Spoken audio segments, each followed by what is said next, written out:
And there we go. We're live. So, Jimmy, it's good to see you. I've got, for anybody as you're joining us live, you're watching us later, Jimmy, is it Speyer? Speyer. How do you speak?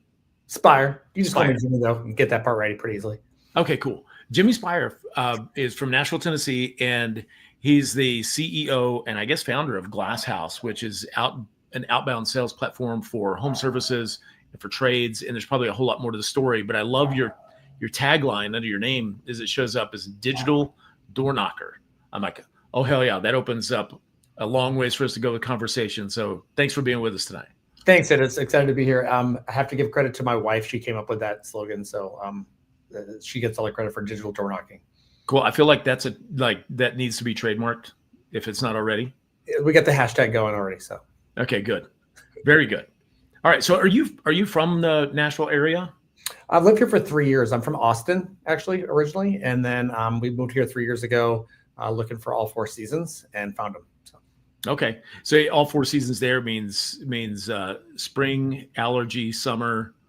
I forget the other season. Yeah, there's road construction season, pollen season. And yeah, we get them all here. So. Yeah, that's I lived in Nashville 32 years ago for about a year. And it's funny, I moved there from Austin. I went to school in Austin, Texas. Grew up in Texas. But when I was talking to new friends in Nashville, they said the Native Americans they had a word for it, but they called the area that Nashville is the Valley of the Fevers because of the level of cedar pollen and all the pollen. Yeah, it's no joke. But actually, when you think about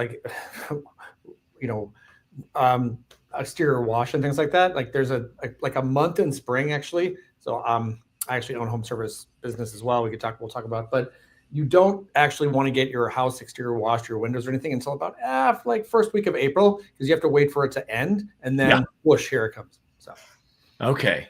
I bet that's your that's like when the levee breaks. You can see the revenue spike up that month. Actually, you can see like January, February, March, April, like boom, there it is. Yeah. That's cool. All right. So other fun facts about Jimmy. You probably already know this, but everybody joining us doesn't know. You're also a dad and a lacrosse coach. Is that still on point? All right. Cool. Yep, I have two boys, 9 and 11, and I get to coach them because they're still young enough where I'm allowed to know what I'm talking about. I got about 2 or 3 more years of that. I'm still funny. I'm still daddy, and then I still know what I'm talking about. That will all end soon, I'm sure. Yeah, that's cool. And it does. It's like they go, for a while, you're that hero level where your kids look at you like, oh my gosh, dad can walk on water. He's amazing. And then one day you'll see that look in your oldest eyes when he is thinking, I bet this dude can't even swim.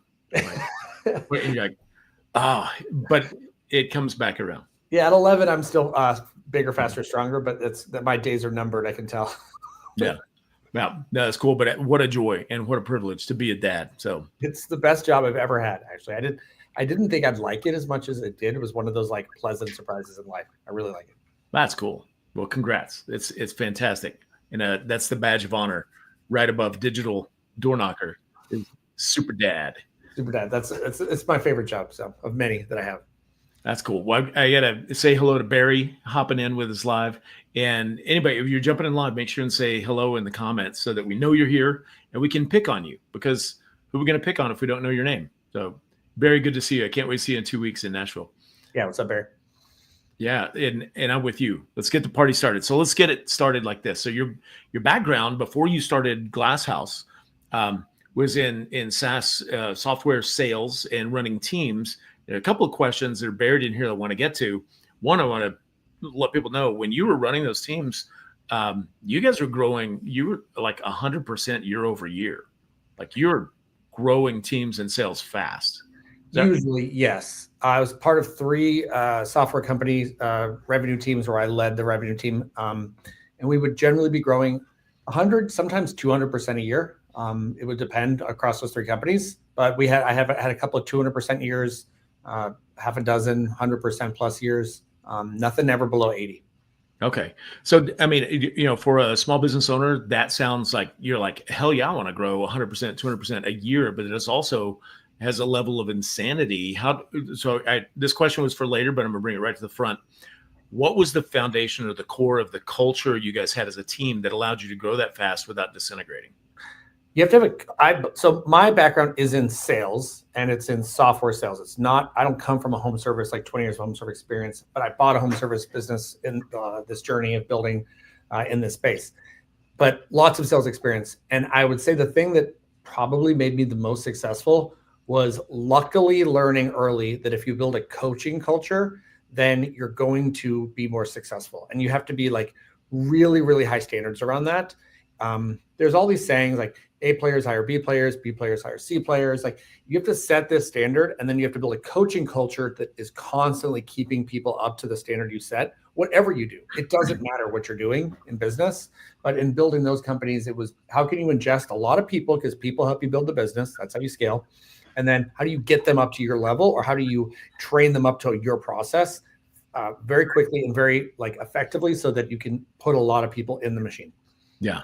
Yeah. Would you call that like, were you constantly having to fight culture entropy? I mean, things degrade if you don't fight. I find actually that you get what you accept. And so what I talked to about, we just talked today about it for our team here at GlassHouse. We're like not that big. We have like a little under 20 employees, but we've doubled that headcount in the last 4 months. And so like I tell everybody, you have to set the standard of the culture, and we cannot let anybody in the business that doesn't meet the culture.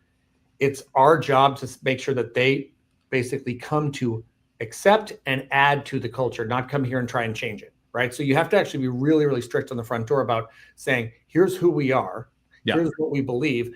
Not everybody's a good fit for you. Like if you think everyone's a good fit for you, then you really haven't defined who you are at all. Yeah. And so once you've defined that, then you just be like unwavering about making sure that the people that come fit that mold, or at least like are willing to work, like try to be into that mold, and then they can help you make it a little bit better. But you don't just change it to everybody's whims, because then you have no standards, you have no culture at all. Yeah, 1,000%. It is hard. The entropy is like real, especially when you grow really, really fast, because you think, oh, I have to hire more people. And then you start to say, well, I guess I'll like just accept these things that aren't a match to meet the need. But ultimately, you actually will fail if you do that, because you think you're succeeding in the hire, but you're going to fail in the execution. Yeah, for sure. So from that software and sales background like that, was that B2B or B2C? How did you run that? Yeah, B2B. Okay. So how did you transition to why home services? Why home services and trades? I was in restaurant hospitality technology, which is not that far away from home. It's a service industry, right? Yeah. And then I went and did 2 others. I did international logistics and I did medical device, and those are really far away. And after I did them in that order, I did restaurants, medical device, logistics. And when I wanted to start my own company, I said, I want to get back to something that feels like more like home to me, which is selling to SMB, small and medium-sized businesses, right? Mm-hmm. Not the biggest big, and not like regulated medical stuff. And when I was looking at places that I might fit, I just kind of came across home services. Like I knew a guy in home services. He started telling me about different parts of it. And I just spent 6 months talking to home service businesses, learning about it, researching it, ultimately bought a home service franchise because I felt like what I was looking for, it had. So it looked really attractive to me in terms of like, I wanted to help small businesses. I wanted to be able to bring sales processes to a place where maybe some of the things I'd learned in B2B SaaS would be applicable if we could, build the right tools and things like that. And that's where it just kind of like drew me in, I would say. Okay. That's really interesting. In your franchise, you bought a Pink's window cleaning franchise. Yes, we bought actually after I started this business. That was the aha moment where I kind of had to admit to myself, you don't even know what you don't know. So I just had to go. I told my wife, I think we need to go all in and we need to buy into this industry in terms of like, let's buy a business. We could buy an existing business, but that feels like kind of just throwing on like somebody else's learnings. So we bought a franchise so we could start from day one, but get some help because we didn't know everything. And then we would go from day zero and build that alongside building this business too. So they go together. Very cool. And well, I'm excited you're bringing, you got some people from Pink's coming to the huge convention, but I do have to say, like, I just know of Pink's. And so I've followed Cody Sanchez for a while, and we tried to get her to come and visit the huge last year, but it's the only window cleaning Instagram that I follow, and I show our team a reel every week about, it's like the Pink's culture and feel for fun. It's made window cleaning fun again. It is. So I believe, I don't know about all y'all out there, but if you believe this as well, but I believe if I put myself out there and I'm open to things like the universe, God, whatever you want to call it, is going to bring the right things to me if I'm open to those things. And so I was sitting there after this conversation with my wife saying, we need to go all in. And I just pulled up LinkedIn, and the very first thing there was Cody Sanchez is joining Pinks. I'm like, oh, really? And I clicked on it and I looked at it. I hadn't heard of Pinks before because it was only like a couple of franchises at the point. And I looked at the brand and I said, that's Nashville. That brand is so Nashville. And I just showed it. I showed it to my wife. I said, this is Nashville. She goes, what is that? I said, this is the business that you're going to be GMing pretty soon. And so we just bought it. I was like, we have to do this. Yeah. Oh, that is fun. That is fun. It's very Austin too, but it's totally Austin. I'm from Austin and moved to Nashville, so there's a lot of crossover there between. So Brandon and Carter, the branding is super, super on point. They do an awesome job. That's so fun. Okay, let's get back into sales and what GlassHouse does. First of all, one of the things I read when I was looking at some of the background is basically a lot of people love to hate on Angie's List and lead suppliers like that because they're expensive. They don't really give a rip about who's call. I don't know. They're not coming to you. They're coming to whoever is paying for that lead, and it's degraded over time. And part of it was like, hey, we need to do outbound and get a little bit data driven. I'm looking for the phrase that caught my attention. One sec. Oh shoot. Doggone it. I did some homework. It was described as neighborhood-based outreach and customer intelligence. How are you guys approach it? What's the structure of your outbound? What do you do? Let's be specific and technical about some, if you want to nerd out about some sales stuff and some technical stuff. If you go back 20 years in B2B sales for software, it was easy, honestly. I wasn't even doing it yet. I've been doing that for 15 years, but it wasn't actually all that hard because there weren't that many vendors, and you just kind of put a sign up on the internet and people found you. And then it got more competitive, and all these tools had to start getting developed to start making you more efficient because just finding you wasn't going to be enough. And what happened was this whole layer of tools got built, and they got built to help my sales teams eventually find the businesses they want to talk to and find you and get your phone number and your email and email you and call you. And we started going really outbound centric from what originally had just been more of an inbound and kind of a network driven business. You would network and you do some inbound, and then maybe if I hire a sales guy and he'd make some calls. But if you think about the way that was 20 years ago, it's kind of how home services works today, which is we put a shingle out on the internet, we hope people find us, right? And then we do networking stuff, we do B&I groups. We have these Angie's List, these lead aggregators, and they give a rip about you or whatever it is, like you said. And it's kind of like in home services, we're facing that same challenge, but it's already gotten really competitive. Yeah. And so what I saw was my background is over here, and I kind of lived through that a little bit or a lot of it. We could help. We could just solve the problem here. We've already seen the movie. Let's go skip to the end over here and just play them the last scene and ta-da, here you go. And so it starts with data, which is super boring. But if you just make it super easy, then nobody has to care, which is I need to be able to get in touch with the people I want to sell to. That's the essence of data. That's what you really care about.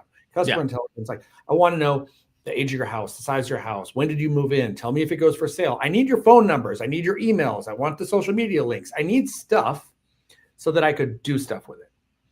And what I set out to say, well, what if somebody tried to solve that problem today and go get in touch with the 50 neighbors around your house, Sid, right? So we're coming to Sid's house, we're washing his windows. I want to get in touch with 50 neighbors.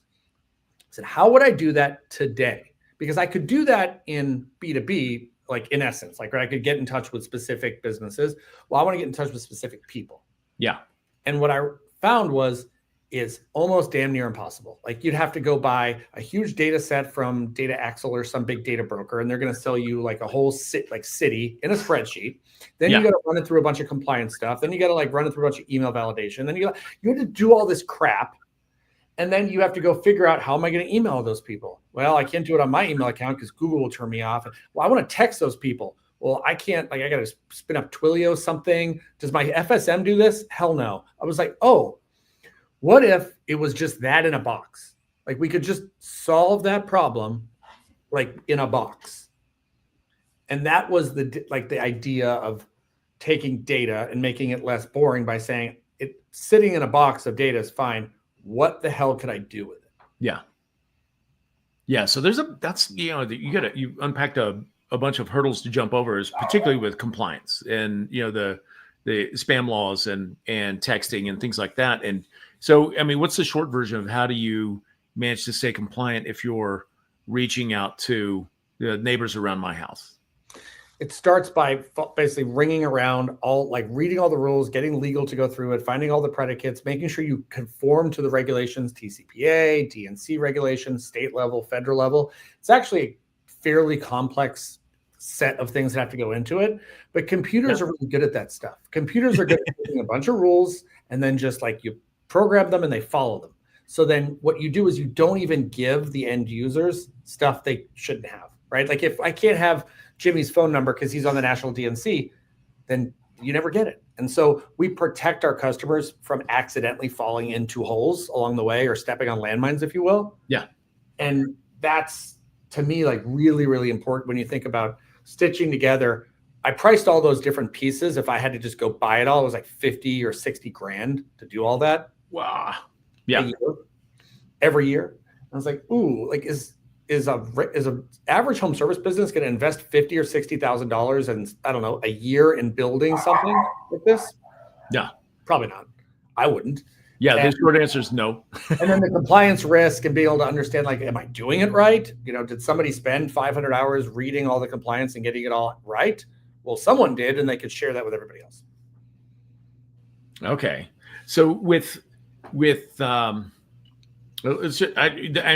actually really curious about this with the advent and the acceleration of AI and specifically voice agents and stuff. What are the pros and cons? What are the risks that we see, and what are the good that we see of utilizing AI agents, voice agents? Do you guys use those, or is it all people outbound?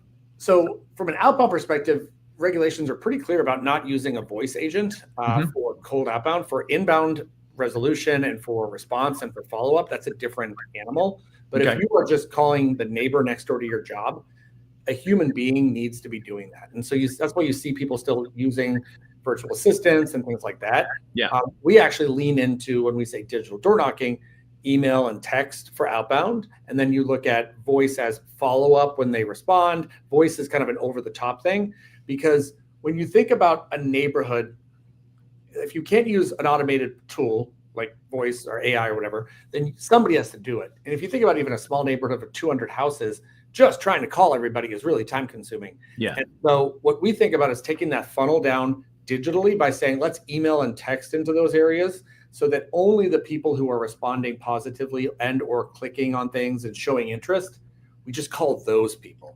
Yeah. And most home service, franchisees, small home service businesses, medium size, they don't want to make 200 phone calls a day, but they could all make five really good ones. But somebody has to do it because TCPA regulations are really specific. You cannot use an automated voice or recording for unsolicited outbound. But you can do it. You can do all that stuff for responses, which is also something we're looking at, and I think we'll probably get into. Okay. Yeah, that's a fascinating. I don't want to say a quagmire, but that's a lot to navigate. It's moving really fast too. With the technology is moving way faster than the regulations can possibly hope to keep up with. But the other part of it is there's regulations that are kind of built without even the vague conception of what is possible, and so you're trying to match those two things up sometimes. And it's is this okay? Is this not okay? So having somebody who can help with that, I think, look at it for people is part of the value we can bring. Okay, so with your background combined with bringing you to GlassHouse, are you generally comfortable with possibly shifting sand beneath your feet? You're like, okay, I'm just going to move and adapt as it goes because things are going to change. Yeah, that doesn't bother me. I have a pretty high pain threshold or risk tolerance or whatever you want to call it for the unknown. I think you have to be an entrepreneur. I think all people on this, like, starting your own business, you have a high threshold for risk to do that. And that doesn't really bother me that much. Okay. Okay, cool. Yeah, no, that's exciting and fun. And it, like, just being like, you're kind of tip of the spear with the digital door knocking, which I love that moniker again, by the way. What, like, do you try to think of how to phrase this? Because, like, I want to, ask you, like, in your crystal ball, how do you see it evolving? But the tech and stuff is moving so fast. Or you just feel like you're riding a rocket and you're trying to hang on? Or are you directing it to a certain destination? I have a goal in mind, which is that a home service business can basically spend 5 minutes a day and have the equivalent of what I had when I had 125 outbound callers and sales reps on one of my sales teams. Like, a software company can scale the people because of the margin. And so when I looked at this, I realized, okay, all those tools got built for outbound because the deal sizes were 20 or 30 or 50 or 100 grand. Yeah. The gross margin of a software company is like 70 or 80%. So we can raise a ton of money and burn a ton of money for reoccurring revenue. So, like, well, don't give me a bunch of tools that need a ton of people. So the vision is, how do we get home service businesses to have enough automation, insight, and what the AI can do? Like, we already start putting AI in it. It reads messages. It can understand what someone's saying. It can understand someone's behavior if they're showing interest. Mm-hmm. And then I want home service business of any size, by the way. This shouldn't just be for the big ones. That's like, I put that on day one to the team. I'm like, the mission is to help grow more profitable home service businesses, like all of them, like more of them, like as many as we can. Everyone should be able to afford this. Is to have the equivalent of an outbound team that isn't justifiable for, most home service businesses' margins and deal sizes, because those tools amplify. Basically, one person can be like 20 people. Yeah. That's what we have to get to. That's what technology should do for a home service business. It's never going to wash your windows. It's not going to mow your lawn. I mean, you can do, like, robot lawnmowers or whatever, but it's never going to replace people in a service business completely, in my opinion, at least not in my lifetime. But I think what it can do is it can take one person and turn them into 20 in roles that are scalable, like outbound selling is a scalable thing. Okay. And what specific industries are you playing in? Well, home service and trades, but does this work for window cleaning, power washing, Christmas light decoration? Do you use it for commercial, or are you focused keenly on residential only?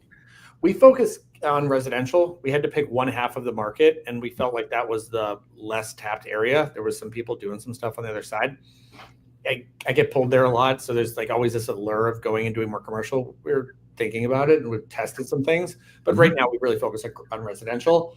But it's pretty much any home service. I own a window washing franchise. We work with lots of window washing, power washing franchisees, independent operators, pest control, roofing, pool construction, holiday lights, HVAC, plumbing. We got a bunch of pooper scooper companies. Like, you name it, we can do it. Okay. Excuse me. With when you launch something, you're testing it, you test on yourself first? That was part of, yes. For the idea. I drink my own champagne. I eat my own dog food. Like, we do all those things. So we are our own guinea pig for all of it. Before it goes out to the customers, I do it first. Okay, that's cool. That's very cool. Has there been like a particular niche or whatever type of service that you've seen that works best for, or is it kind of evenly spread? From a software perspective, the market's really broad. Like, it's a really large surface area to try and solve a zillion different problems. I think functional different, right? Like, a pool construction and a pest control are not the same type of thing. And so I think we have to build through being able to help them all at the same level. So what we find we help the best today is elective, reoccurring services or really high ticket items. So roofing, pest control, lawn care, window washing, power washing, painting is really good. Because if somebody can decide, yeah, I do want that, then that's a really good starting point. If somebody has to say, is my toilet broken? That is harder. Yeah. Now, it doesn't have no value, because you could say, well, yeah, but now they know who you are, and you could maybe get in their house and do an inspection. And like, there's a whole bunch of other stuff that could happen after you digitally get in touch with them. But it's less likely to drive an immediate outcome than, hey, do you need your windows washed? Your neighbors did. Yeah. You probably do too. Yeah. Okay. That makes a ton of And sense. subscription too, because subscription has long-term value, right? So it's like, oh, I got this customer for 5 years, so it's awesome. Yeah. Yeah, for sure. Okay, but before we start winding up, I wanted to ask you this. So we've already talked about your dad, your coach, your CEO, you own a franchise, you're married, you got a lot going on. How do you keep your sanity? Or are you just like, or do you? You assume there's a huge assumption in that question. I think everybody could benefit from a coach. Like I get to coach my kids. So we have a mindset coaching organization that we work with. It's called Dream Fuel. Check it out. It's awesome. They work with owners, founders, all kinds of businesses. And we brought them into our business. So I work with them on like visualizations, meditation, daily meditative practice. I'm a pretty high-strung dude, so it really helps me. I have a lot of energy. And so that is one of the ways I try to stay like just focused with all those different things going on. And I found it's actually been really, really helpful just in making me a better person, a better husband, a better dad. Okay. What's the website for your company, GlassHouse? GlassHouse.biz, B-I-Z. Okay. I'm going to put it up here. So if you want to get more information, you want to find out more about Jimmy and what they're doing with digital door knocking, this is where you go, glasshouse.biz. And you're going to be at the huge convention, and it's 2 weeks from today. It's when we kick off our pre-show classes. Main stage kicks off Thursday, 2 weeks and a day from now. And you're going to be hosting a panel with some franchisees, some home service businesses. And what's the focus on what you guys are going to be doing in your panel? What can people learn?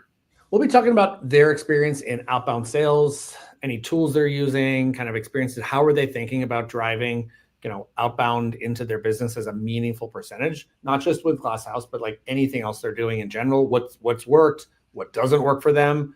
We have rolling suds on stage with us. We have some Pink's window washers on stage with us. So they're going to be talking about kind of like in the trenches. What are they seeing, and what's the good and the bad? Okay. Well, cool. Well, that's very exciting, and I'm really grateful that you're going to be there. Have you ever been to Nashville? I'm kidding. I went to the Huge last year for the first time. I really liked it. I thought the speakers were great. They all brings in great speakers. So I've been looking forward to this one.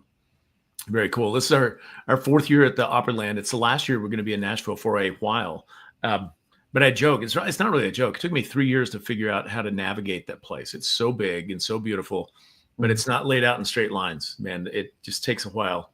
My kids are stoked because since I'm going to the show, that they're going to the water park. So if you haven't done your research, bring your kids, put them in the water park. It's like A+. 100%. Yeah, that's cool. Well, thanks very much. Thanks again for spending some time this evening. Looking forward to seeing you in a couple of weeks in your hometown in Nashville, Tennessee. And with that, is there anything else you want to mention before we land the plane and sign off? No, thanks for the time. Great questions that I really enjoyed. I'm looking forward to seeing you next week. All right. I appreciate it. Hang on for just a second after I end the stream. I've got a question for you offline.